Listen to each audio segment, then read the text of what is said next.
Alright, I'm here looking at a quick repair. Somebody called about a wind damage.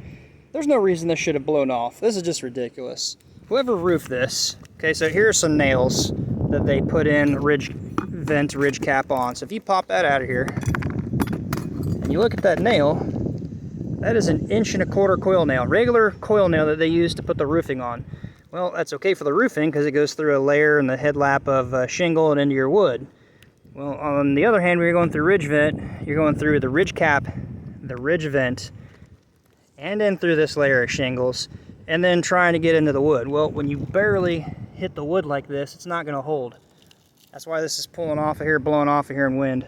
When you do ridge vent, ridge cap, you need to use something longer. 1.75" coil nail. Look at the difference between these here. Big difference in how much penetration you're going to get into the wood, the decking.